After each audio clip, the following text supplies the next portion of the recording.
বাংলাদেশের সবচেয়ে বড় শিল্প প্রতিষ্ঠান বললে ভুল হয়তো হবে না। অন্তত এটুকু বলা যায় যে প্রথম ৩-৪টি বড় প্রতিষ্ঠানের একটি। এরকম একটা প্রতিষ্ঠানের একজন কর্মকর্তা বছর ২-৩ আগে আমার সাথে হঠাৎ দেখা। তিনি আমাকে দেখে বেশ আবেগ আপ্লুত হলেন এবং অনেকটা জড়িয়ে ধরলেন এবং বললেন, ভাই, আপনার একটি আলোচনা থেকে আমার জীবনের ভিতরে এমন এক পরিবর্তন আসছে যেটা অকল্পনীয়, অভাবনীয়। তো আমি একটু কৌতূহল হয়ে জানতে চাইলাম কোনটা সেটা। তখন তিনি বললেন, ভাই,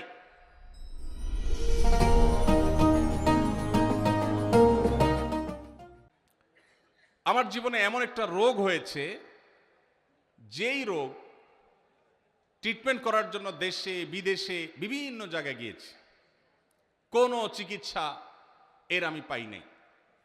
শেষ পর্যন্ত আশাহত হয়ে চাকরি ছেড়ে দিয়ে, শহর ছেড়ে দিয়ে গ্রামে গিয়ে বসবাস করা শুরু করছি এবং মৃত্যুর জন্য অপেক্ষা করছি।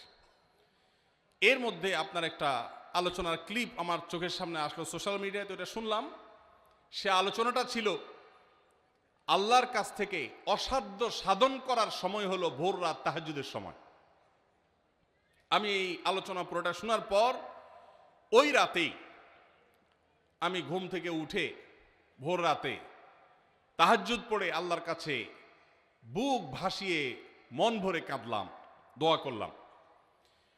ওই ভাই বললেন যে আমি এত দোয়া করলাম, দোয়া করতে করতে দীর্ঘ সময় আমি পরিতৃপ্ত হলাম, আমার দোয়া শেষ হয়ে গেল।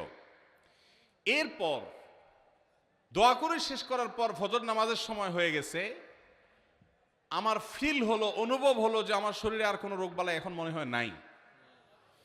এবং তিনি গত 2 দিন আগেও তার সাথে আমি দেখা করলাম ঢাকায়, গতকালকে দেখা করলাম, 2 দিন আগে না, মাত্র 1 দিন আগে দেখা করলাম। তিনি এখন সুস্থ সবল হয়ে আবার তার চাকরিতে ফিরে গিয়ে স্বপদে সমহিমায় আছেন। তিনি এক সহকর্মীকে ডেকে আমার সামনে বলছেন, এই তোমরা বলো তো, আমি আগে শারীরিকভাবে বেশি ফিট ছিলাম নাকি এখন বেশি ফিট? তখন তার সহকর্মী আমার সামনে বলছে, স্যার, আপনি আগে অনেক বেশি রাগারাগি করতেন, আপনি হট মেজাজি ছিলেন, অনেক বেশি অসুস্থ হয়ে যেতেন কিছু হলেই, কিন্তু এখন আপনি সে আগের সময়ের তুলনায় অনেক বেশি সুস্থ এবং ফিট।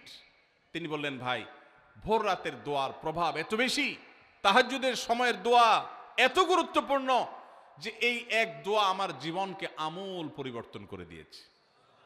এই জন্য ভাইরা, রমজান মাসে বিশেষ করে যখন তাহাজ্জুদের সময় সাহারি খেতে যখন উঠবেন, সাহারি খাওয়ার পর 10টা মিনিট সময় হাতে রাখেন, বা সাহারি খাওয়ার আগে 10টা মিনিট একটু আগে উঠে উজু করে 2 রাকাত 4 রাকাত নামাজ পড়ে, বা নামাজ পড়ার সময় না থাকলে অন্তত কেবলামুখী হয়ে 2টা হাত তুলে আল্লাহর কাছে একটু চান।